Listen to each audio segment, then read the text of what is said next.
Gandang tanawin, no? Downtown na yan, mga dre, pababa dyan.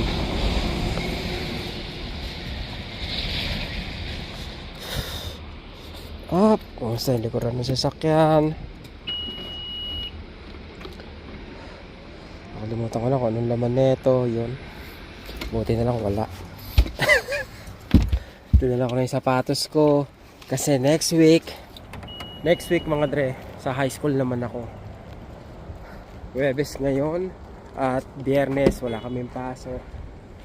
Kaya inihahanda ko na yung ano ko, yung mga gamit ko papunta sa high school. Huwebes ng umaga, anong oras na? 7:37, 6 degrees. Yun. Ito ang isang bagay na gusto ko dito sa Montreal, mga dre, no? Medyo hindi siya ganun kaaga mag-snow, hindi katulad sa Alberta ngayon, sa Saskatchewan, sa Regina, mga dre, no? Kila Mark, kila Inags, kila Alvin. Kasi ngayon, bumaha na ng snow sa kanila, di ba? Dito sa amin, maganda pa rin yung weather. Kita nyo, maganda pa rin yung mga puno kahit walang dahon. At punta tayo ngayon sa high school.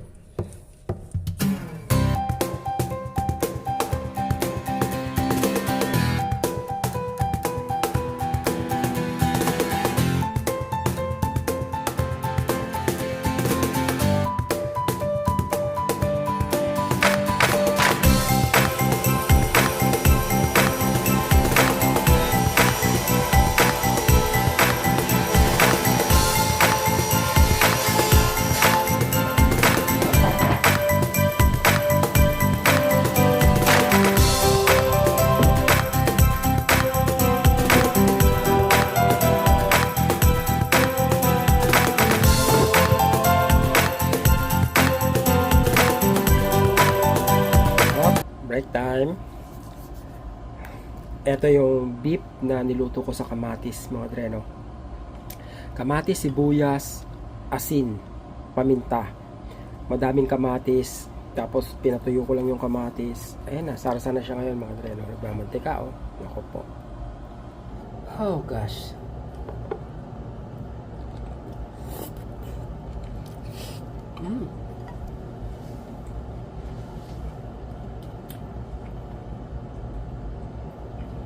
Are you guys done? Yeah, I'm gonna put it here for now.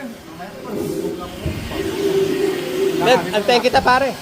Antayin kita. Yun, oh. Ayan ang project namin ngayon, mga dre, no? That's our project for today, right? That's our project for the week. We're not doing any more. We're finished. We're finished, no?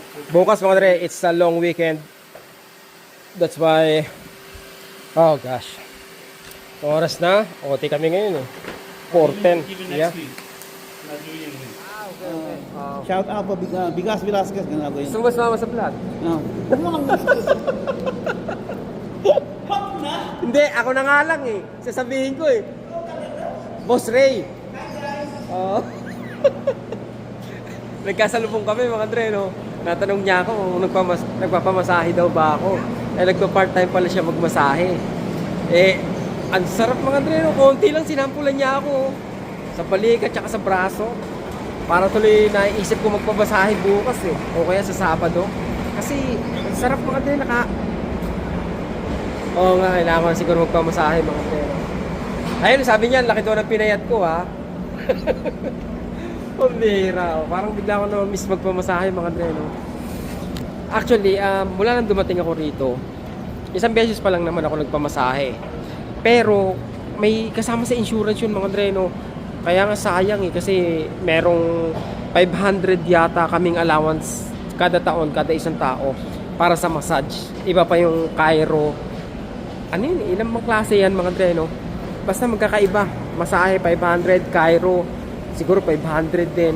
Kaya sayang din pag hindi nagamit.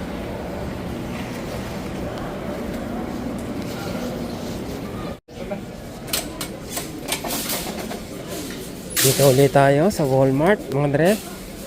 Titingin tayo kung anong pwede. Ang pinaka safe bet talaga ngayon, mga dre, no? ano bang tawag dito, yung organic. Ang tanong gaano ka organic, pero palagay ko mga dre, no, mas lesser evil yun kaysa sa mga ano, yung hindi organic.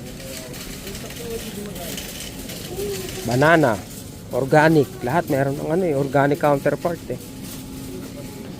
Okay, wala akong makakain dito. Dito lang mga dre, no. Yan sa meat. Ang sarap nung ano mga dre, nung niluto ko kagabi. Yung kinain ko pala kanina, no, yung ano, yung pinakulong ko lang sa kamatis. Nako po, naglalaway na agad ako. Okay na okay yung gano'n, no. Parang gusto kong gumawa ng hamburger. Ah, okay. Ano pala? Wag yung lean. Gagawa ko ng mushroom, ang tawag yan. Yung katulad sa Jollibee mga dre, may sabaw, tsaka may yung patty, tapos may mushroom sauce. Yung pala yung gagawin ko. Oo. Pwede na to eh, di ba? Ground beef, medium. Yun ang kailangan ko, medium ground beef. Style Jollibee mga dre, di ba? Magandang idea ba? Button mushroom. Masubukan lang ngayon. Gano'ng karami to? 284. Pwede na kaya yan. Marami na siguro yan. 1/4 na yan eh. Okay, that's it. Yun lang ang ating meal ngayon mga dre, no? Baka kulangin ah. Baka dapat dalawa yung gawin ko ah.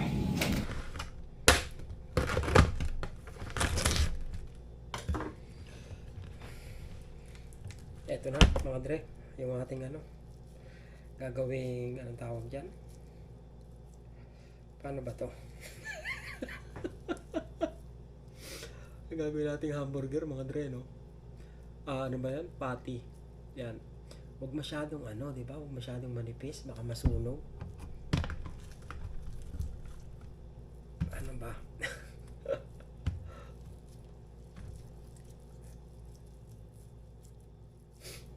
Hindi ko nalalagyan ng kahit ano mga dre, no? Kasi magandang quality naman yung meat eh. As is na yan. Sana hindi siya maano, di ba? Hindi siya maghiwalay-hiwalay.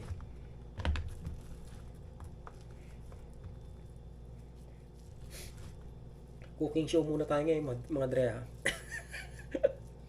O yung nga pala, no, napanood ko yung ano, yung mga video nila Inags, ni Mark, ni Alwin, yung mga inaano na dyan mga dre, no?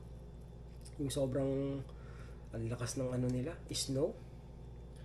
Isa yan sa mga dahilan mga dre, no? Isa yan sa mga dahilan kaya napipigilan din kami dati mga dre, dati na mag-move ba sa ano dyan sa Alberta. Kasi may kapatid nga si Jocelyn dyan mga dre, no? Sa May Brooks, maliit na probinsya dyan sa ano, sa Alberta. At yun nga, kasi isa pa mas malamig nga dyan mga dre, no? Nung pumunta lang kami dyan, October pa lang yun eh. Sabi ko, iba na yung hangin dito, malamig na. Eh dito sa Montreal, hindi pa eh, di ba? Tapos kita mo sa kanila, nakailang snow na sa kanila mga dre ha. Yan sa bandang Alberta. Pero dito sa amin, wala pa. At hopefully, matapos yung November na hindi pa nag-i-snow rito. Pipirito ko lang to. Pagkatapos gagawa ako ng sauce dun sa pinagpirituhan ko ng steak. Kasi yung ano ba nito, yung mga katas-katas mga dreno, yun ang magpapalasa rin sa ano sa sauce natin eh. Dati talaga mga dreno, sabi ko, kung lilipat man ako ng probinsya, kung alis man ako dito sa Quebec, gusto ko sana dun sa probinsya na kung saan maganda yung weather. At yun nga ay sa British Columbia mga dreno. Kasi sabi ko, ba't pa ako lilipat ng probinsya kung yung lilipatan ko mainit din naman, di ba? Ano nga pala to mga dreno? Clarified butter. Oy, congrats pala kay ano, no? Kay Emma, oh. Oy, graduate na, oh. At oo nga pala mga dreno, talentado.ca, kung kayo po ay mga negosyante na gustong gustong magpa-promote sa mga content creator dito po sa Canada, pwede nyo pong kontakin yung Talentado CA. Baka po yung gusto nyong content creator o yung gusto nyong, anong tawag dyan, influencer, is hawak po nila, no? At ganoon din po sa mga influencer o content creator na kagaya ko at gusto po na maging bahagi ng Talentado CA, pwede pong mag-email kayo sa kanila. Sa ganun, mapag-usapan nyo po kung ano yung pwedeng maging benefits nyo bilang talent ng Talentado CA. At sa mga negosyante dyan, panalo pag kayo ay nagpa-promote sa Talentado.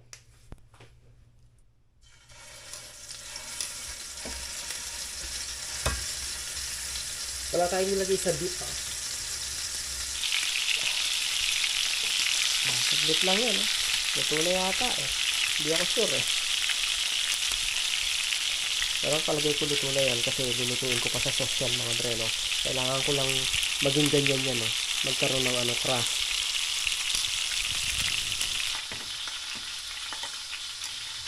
Mga dre, sa pinagprituhan, harina. Lutuin natin yung harina.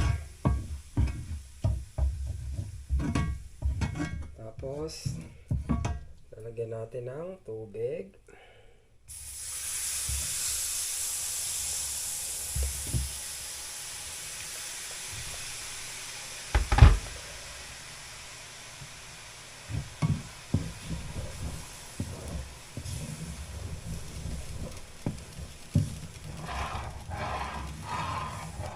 Ang katapat niya, mga dre, pampadagdag lasa, beef cubes.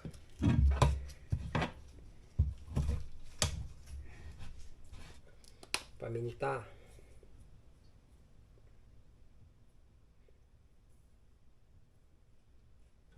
Toyo, pampakulay.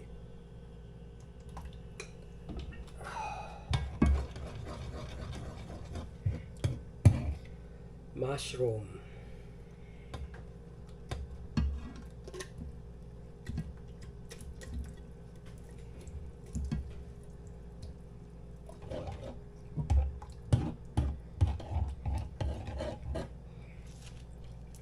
Matabang pa, mga dre, no? Lagyan pa natin ng kalahati. Dapat isang ganito kasi yan, eh. Eh, kanina kalahati lang, eh. Yan. Wala nang asin, mga dre, no? Kasi maalat to, eh. Bagay, depende sa inyo kung gusto nyo. Dahil makulo na, ibalik na natin ang ating beef.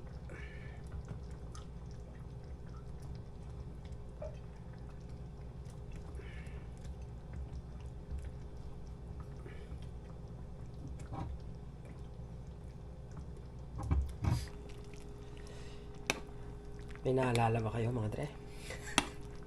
May naalala ba kayo sa kulay niyan? At sa mga mushroom niyan? Ako pa, inang. Parang Jollibee lang, di ba? Pakuluin lang natin konti yan. Okay na yan, mga dre, no? Dapat nga, ano na yan, eh. Pagkaluto ng sauce, bubuhos mo na lang to rito, eh. Di ba? Napanood ko lang to, mga dre. Nung isang araw, kaya ginaya ko na. Nagka-idea ako ng luto sa giniling. Naubusan na ako ng idea, eh. Puro ano lang ako, eh. Parang sisig style lang, mga dre, no? Gisa mo lang, lagyan mo lang itlog, yun na yun. Lagyan mo lang asin, yun na yun.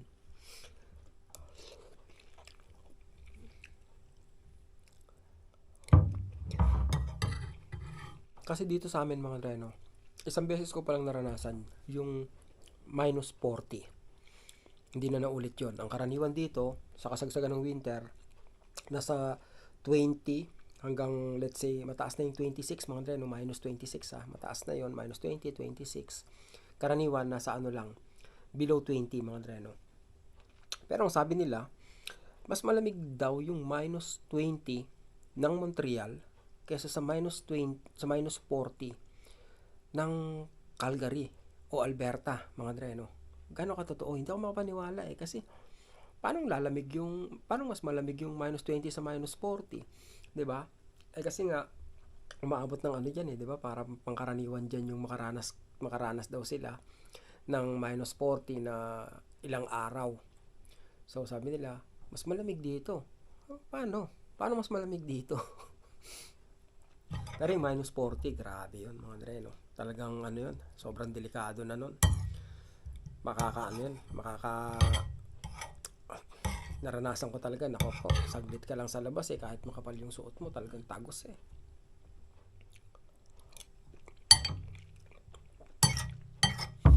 Comment mga Dre. Shoutout sa inyong lahat at thank you. Thank you sa panonood mga Dre, no? Comment galing sa huling video natin. Sabi ni user JNJo6, payat na nga, lumaki na mata at tenga. Ganun daw talaga. Kumapal na rin yung muka. Ah, hindi, numipis na pala, no? Pakita mo, hindi yung sabi-sabi lang na kaltas. Sa part-time mo, magkano kaltas sa'yo, sabihin mo rin paano ka tinatax. Malaki sweldo pag professional ka o kaya may certificate, napaka-importante. Kung upgrade ka, di na mag-part-time. Pag may certificate ka, more than $35 ang makukuha mo, di ba? Yan ang di ko alam kung magkano yung makukuha pag may certificate ka. At sa pagtatax sa part-time, ano yun mga Dre, kumbaga other source of income yun eh. Kaya ipapile mo yun at yun malalaman mo pagkatapos ng computation ng ano mo, ng accountant mo, malalaman mo kung magkano yung kulang mo sa tax. Ganun lang kasimple yun. Mike Garcia, upgrade skill na siguro hindi na into manual labor or less physical work kasi hindi ka naman habang buhay na malakas. Yun. Mas maganda-ganda yun mga Dre, no? Iniisip ko rin yan, yung cyber security. Kaya nga, ang tanong ko, bago ka mag-cyber security, dapat ba may alam ka na sa computer? Dapat ba may basic knowledge ka na pagdating sa computer mga Dre, no? Hindi sa hardware, kundi dun sa mga software ba. Shoutout din kay Boy Beats Victoria, Kuya Cesar, ang laki ng tax, not surprise at all. Lambis, one of my favorite meat, yan ang kinakain ko pag kumain sa gaucho or other Brazilian barbecue. Oo nga, no? Nako po, yung lab mga Dre, no? Ang lambot, tapos yung mamantika, nako po. Kung dati, hindi ko pa alam yung ginagawa ko mga Dre, no? Isipin ko yung mamantika, masyadong masama sa atin eh, di ba? Pero hindi na ngayon mga Dre, no? Kailangan ko yun, dahil hindi na ako nagsusugar. Huwag kayo matakot sa kinakain yung sa pats ng karne, ng baka, especially kung nasa ganitong klaseng diet kayo, kasi nga wala kayong ibang source of energy kung hindi yung kinakain yung mga fats, cholesterol. Yan, kaya tinutunaw niyan yung mga taba natin sa panga, sa leeg, sa bilbil. Kaya, go ahead. Try nyo po yung carbonate bread. Meron sa Costco. Keto bread po yan. Pa-shoutout na din po. Yun, silent viewer from Vancouver. Thank you, Emansky. God bless. Thank you. Shoutout din kay Dimaranan Luciana. Slasher for you. Dre, yung diet mo, pwede din ba sa chicken meat? Di ko kasi napansin bumibili ka ng manok. Bihira ako kumain ng manok mga Dre, no? Kasi konti lang yung fats na nakukuha ko sa kanya. Tsaka napansin ko, no, pag kumakain ako ng pork o kaya ng chicken, hindi ako kasing busog pag kumakain ako ng steak o ng beef. Iba yung dating ng steak sa akin mga Dre, no? Tsaka yun nga, kailangan ko ng good quality na fats kasi yun, fuel of my body. Sabi ni Sang Kitchen Yummy, pumayat ka na nga. Haha. Lalo naging handsome po. Uy, hindi naman, pambira to. Thank you. Dre, sa sinabi mong kaltas sa'yo, nagkaka-idea mga tao sa sahod kahit hindi mo sabihin. Hindi, marami akong overtime. Kaya hindi mahuhulaan po, no? Tsaka okay lang, at least, kasi nga, nabanggit ko na rin nung mga nakaraan mga Dre, no, kung magkano yung sweldo ko sa plaza, so, dito sa school, tumaas lang ng konti. Wala namang problema sa akin. 'Di ba? At least may idea po kayo kung magkano yung sweldo ko. Pero wala po akong pera kasi marami akong utang. Shoutout kay Perla Ardona, Aurora Montino. Yun, pumayat na nga daw talaga ako, Dre, no? Pumayat na ako. Sabi ni Amor Nunez, grabe po pala ang kaltas ng tax nyo sa isang taon. Nako po, naisip ko nga, bigla ako napakompute mga Dre, no? Siguro nasa minimum na 15,000 ang kaltas sa tax ng isang taon mga Dre, no? Dati 10,000 lang nakaltas sa tax ko no, sa isang taon, medyo nagulat na ako pero ngayon mas malaki. Kaya nakakatamad mag-OT minsan mga Dre, no? Kasi nga yung halos kalahati ng OT mo napupunta sa tax mo Maganda sana kung mapatupad dito yung sinabi ni Donald Trump na kung saan yung mga overtime hindi natataksan mga dreno. Sana ganun di ba? Ang ganda sana nun. Pambira, wanto sawa na ako sa OT nun. Ruthless moments. Dre, talunin mo si Michael Tidoso, yung TikToker na nag-oo mad. Ha ha ha. O mad. Ito yata yung 1 meal a day. Nako, maganda lang daw yun. Pansamantala lang. Pero hindi yun dapat mahaba na ginagawa, mahabang panahon ginagawa, mga dreno. Ibig yung ginagawa ko nga, na anong tawag rito? Nagto 2 meal a day ako, na kung saan, pag kumain ako ng alas 6 ng hapon, ang susunod na kain ko niyan, mga dreno, minsan alas 10, alas 11. Pwede mong gawin yun, pinakamatagal na raw, yung 6 weeks. Tapos, after nun, dapat medyo, yung patlang ng pagkain, medyo liitan muna. O pwede mong gawin yun every now and then, pero hindi dapat straight kasi nawawala yung benepisyo niya. Kasi po may benefits yun, mga dreno. Kaya, yun. Ilang araw ko rin nagawa yun. Yung kakain ako ng 6, susunod na kain ko kinabukasan na 10 a.m., 6 p.m. Ngayong araw, tapos kinabukasan na yung kain ko uli 10 a.m. Pagkatapos, ang sunod uli nun 6 p.m. na uli. Yung ganong katagal yung interval ng kain ko, mga dreno. Okay, sa pakiramdam, sa pakiramdam, hindi naman ako ginugutom pag madami yung nakakain kong meat. Kasi nga, ewan ko kasi nga nutrients dense. Kaya, madaming benefits, mga dreno. Napakahusay. Anyway, malamig na yung pagkain natin. Ubusin na natin to. At kung nasan man kayo, mga dreno, ingat kayo palagi. Stay healthy.